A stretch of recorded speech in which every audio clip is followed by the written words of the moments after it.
My sister recently found out her husband has been having an affair for 2 years and the mistress is pregnant. This is especially devastating for her as they've been trying to have children for the last 4 years and we're finally talking about starting IVF. My brother-in-law has been begging my sister for a second chance and swears he's broke it off with the other woman. She's currently staying at my place and hasn't decided what to do next. My sister did some digging and figured out who she was, and when she showed me a picture, I was shocked. The woman rents an apartment I own. My brother-in-law would sometimes do the maintenance for it. She definitely knew he was married as the first time he did work there I mentioned he was my sister's husband. I'm so angry on my sister's behalf, and I told my husband I wanted her to move out. He politely asked her to move out by the end of the month and she got angry and said this was her home and if we wanted her out we would have to evict her. My husband is on the fence about going through with it, but I definitely want to evict her. I know she's pregnant, but I'm just so disgusted by what she's done and I don't want someone like that living in my property. I also think it would be better to evict her before the baby is born because that might make it more difficult to get her out and it would probably be easier for her to move without a newborn. Would I be the idiot if I go through with it? Not the idiot. Especially as when the baby is born, your brother-in-law is going to be around unless he is a deadbeat dad and leaves the baby. Tell your sister to dump him, tell him to move his mistress out and get a lawyer. You might have to pay to get her to leave, but for your family and sister mental health she has to go. If she stays, your sister will be wrecked and may turn on you because they meet as he was doing maintenance work for you. Tell your brother-in-law to clean up his mess. How could he have a child with another woman when he and his wife was struggling? 2 years is not an accident but a choice. They have to pay for it now. You're the idiot. You have no legal and moral right to evict a woman out of the home she is renting and paying for. She does not live with you. It can tell you that it will look terribly bad when she goes to a judge and explains that you are trying to evict a pregnant woman. You are renting a flat to her, it is a commercial transaction. Her private life is none of your business and no ground to evict her. It's an interesting question. Let's put another spin on it. Would you want to get evicted because of a personal grievance that your landlord sister had with you? The details don't matter, I'm talking about the general notion. The lease contract is there to prevent these sorts of things. If this tenant's lease contract is up or month to month, then you are free to evict her for whatever reason you want. It's your property and you don't need to justify your reasons. However, if you're thinking about evicting her by breaking the lease, not a good idea. My 23 boyfriend, 25, passed away last month. Our relationship lasted 4 years. We were so close and so in love with each other. He got sick with cancer while he was dealing with constant immune system problems, and chemotherapy made it worse. I took care of him during the first few weeks, but then his mom stepped in and completely disregarded me and started treating me poorly. I can't remember the time she refused to let me feed him meals that I cooked for him and the time she asked me to move out from his apartment, saying she wanted to take him home with her. She went against the doctor's orders and tried to stop his treatment because she saw he was getting worse. I felt helpless but couldn't say anything when she said she was his mother and the decision maker. He suffered from severe infection that affected his heart. He had a sudden hypotension and was placed on ventilator. When we received the news, we were devastated and his mom stayed with him for long hours and refused to let anyone see him beside her. I begged her to let me see him even for just a few minutes, but she kept saying she'd let me do that later. I couldn't see him that night. In the morning I found her outside of his room crying. I knew he was gone. I came with hopes to see him one last time and say goodbye, but he was already gone. I broke down, literally dropped to the floor, but she walked past me with his dad and ignored me. I called my friends to comfort me. She then came and lashed out at me when I told her she broke her promise and robbed me the opportunity to see him one last time. She said I was in the wrong and that I was being selfish to think she could step aside so I could be with him. Whether I've been with him for 4 or 10 years. Last week, she started calling, but I didn't respond. She sent me hurtful texts wanting me to bring back every single item that belonged to her son. Not the idiot, and I'm sorry for your loss. Speak to a lawyer just to make sure you're legally in the clear to keep absolutely everything. You probably are, but this is one of those times you've just gotta check. Assuming you can keep everything, block her everywhere, and prepare to file for a restraining order in case she comes around the house. Also ask the lawyer if you might have a case for a wrongful death suit, given that you know she was messing with his treatment and food. I understand that you may not want to go through with such a suit, but knowing that you could might be useful in convincing her to back off. Not the idiot. 1. Do not answer her right now. 2. Grief counseling for you now. 3. Lawyer for you now. 4. When your lawyer okays it, have the lawyer contact her and get an itemized list of his belongings she wants returned. Work with your lawyer on this. Return them through the lawyer so you do not have to see and talk to her. 5. After she gets the stuff, block her everywhere. 6. If you are petty, put her on blast for the way she acted towards your partnership and yourself. Not sure if a good idea or not, but she did go back on her word. You only wanted to say goodbye. Disgusting woman, even in grief. I am so sorry for your loss. I am sure he knew you were there for him until the end. She wasn't fair to cut you out like that. Grief and lack of control over a loved one illness can make you grasp at any sort of control you can find. Maybe it's where she got lost in. It's heavy emotion to lose a child, but in no way it gave her the right to exclude you, chose who could or couldn't be by her son's side, and rob you from saying goodbye. Unless if by law you can't keep his belongings, I would keep it. However, if down the line you move on and wish to part with those, maybe reach out to a relative if you want to avoid her.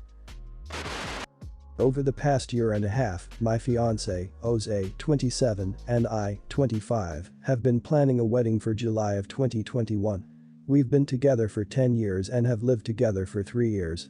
Jose and I both don't like the pomp and circumstance of weddings, and we're hoping to have a low-key, inexpensive one. My family, however, wanted something bigger. My mother has expressed to me just how much she's living through me in having this wedding. I have expressed to her plenty that social situations trigger my anxiety. She doesn't care. Jose and I gave in last year and agreed to marry in a church and have the big reception she wanted.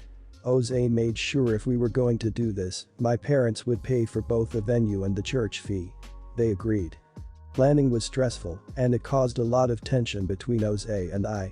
It turns out the stress wasn't coming from the planning itself, it was the wedding as a whole. With my therapist's help, we identified that being a bride embodied many things my mother berated me for growing up and acted as triggers for my CPTSD. I came forward with my reservations to my mother. Her response was to gaslight me about my therapist's diagnosis and insist on the wedding happening the way we planned it. She joked that I could take some CBD or have a drink to stay calm during the wedding. She has also begun drinking to avoid confronting her feelings and regards it as the only thing she has that's hers. She does not take it seriously, and my father won't help. I found out that the private conversations I have had with my father about her drinking were shared with her. It got bad enough that at my bridal shower, she had 18 beers and berated my sister-in-law for calling her out on drunkenly crap-talking my brother to family. Mind you, Jose's side of the family does not drink, as they've lost their grandfather to alcoholism. I feel horrible they were put in the position of having to watch her. When trying to make amends between my sister-in-law and her, she decided to take me on a car ride in which she screamed at, gaslit, and berated me for accusing her of being an alcoholic. She apologized for this half-heartedly, expecting me to forgive her and move on. As a result, I've gone no contact with her. Jose and I made calls and cancelled the big wedding altogether and are instead going to quietly get married at the courthouse this Saturday with a small group present. Half of the deposit from the venue was non-refundable, but we decided to take a small personal loan to make sure we don't owe my parents anything at the end of this. His side of the family is completely on board, while mine is sending emails and pleading with me to be a better person and make up with her. I know I've made a lot of missteps in this. I should have set my boundaries much earlier in this mess and stayed firm in not having the wedding. I wanted to hear from an unbiased party whether I'm being unreasonable. Am I the idiot? Your family are the idiot here. They forgot that the wedding is about the bride and groom and not everyone there. In extreme case, it may also extend to being about the kids if they're really young and really important to the relationship, but probably not applicable here. Anyways, the moment you had reservations, your mom should have dropped everything to figure out a way to accommodate your concerns. When she fled from her duty to do that, she lost her right to complain about any of this. Enjoy your courthouse wedding OP. Sorry for all the strife. Not the idiot.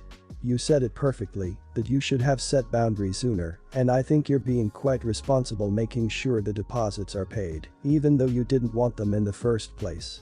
When you start to question yourself, think back to your bridal shower. Close your eyes and imagine what your actual wedding would have been like if your mom got her drink on and ruined it too. You made the right call. Congratulations to you and Jose. This is your wedding, not hers. You did nothing wrong, she did many things wrong. You've tried. You tried to play nice and go the big wedding route. This cancellation and switch to a smaller ceremony sounds like what you and Jose truly want and should absolutely go for it. Your mother has no one to blame but herself for her behavior and the consequences. And you've even thought ahead and planned to pay back any money your parents may lose. I say have the ceremony you want. And a big congratulations to you and Jose. I'm 19, Native American, Oglala Lakota, do beadwork as a hobby side hustle, and have since I was 14. I'm not the greatest ever, but my stuff is decent enough that I make a pretty good amount of extra money from it.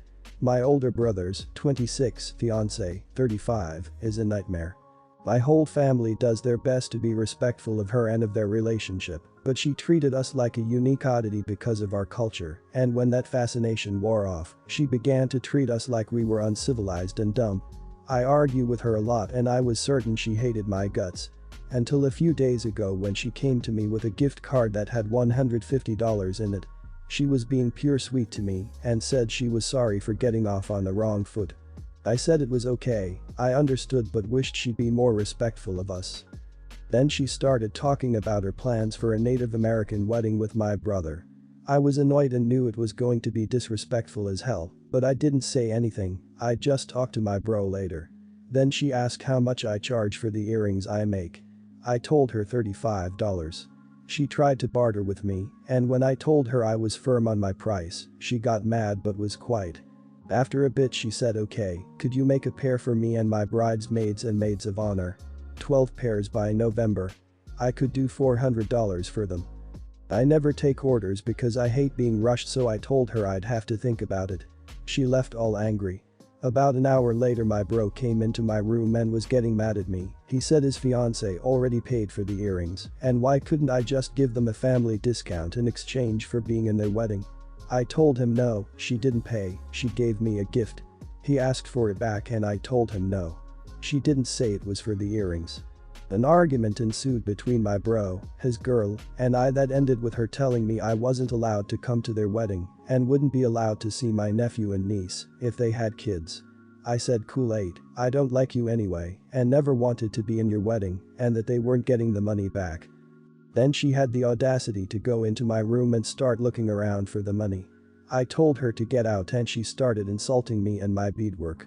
I asked her where that hatred for my work was when she was trying to buy from me. She said it was to be nice because I don't get sales. I informed her that I did in fact get plenty of sales and didn't have to rely on trashy tacky Karens to buy from me. She called me racist and cried hard and played victim. She called me a fat idiot, so I said that as fat as I am, I'm glad I'm not built like a barrel on sticks with a big head and hog body she has. My brother is now threatening to disown me if I don't apologize and make the earrings.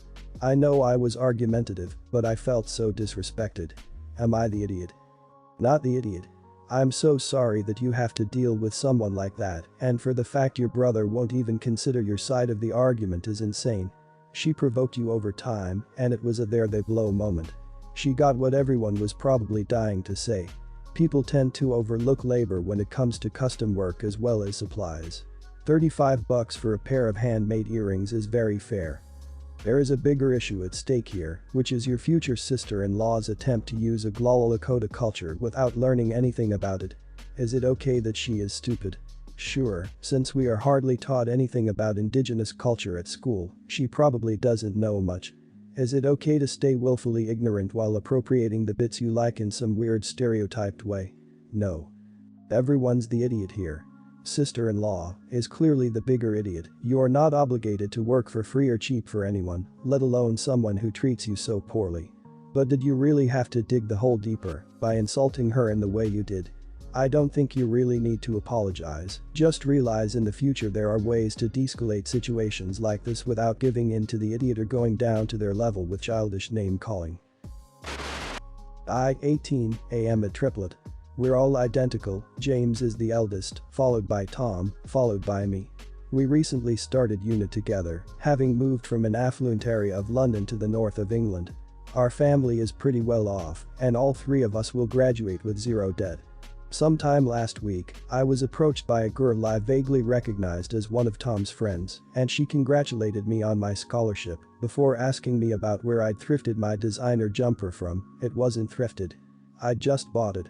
Needless to say, I was freaking baffled. I figured she'd confused me with someone else and awkwardly left.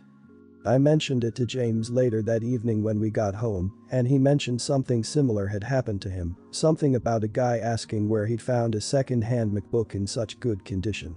We asked Tom about it when he got home, and he turned really shifty. We eventually got it out of him that he didn't want people to think he was rich, so he told his newfound friends that we came from a poor part of London and that we'd won scholarships to private schools our whole lives. Obviously, this is all bullcrap. We were privately educated and grew up in freaking Kensington, for crying out loud. We both told him to knock it off because, being identical, we can't exactly pretend not to be related while he lives his little working class fantasy. He said he would and promised to correct his friends.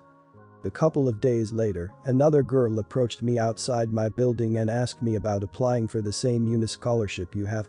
I pressed her for some more information, and she told me that Tom had told her I'd won a scholarship for uni, and that was how we afforded to live in a private apartment.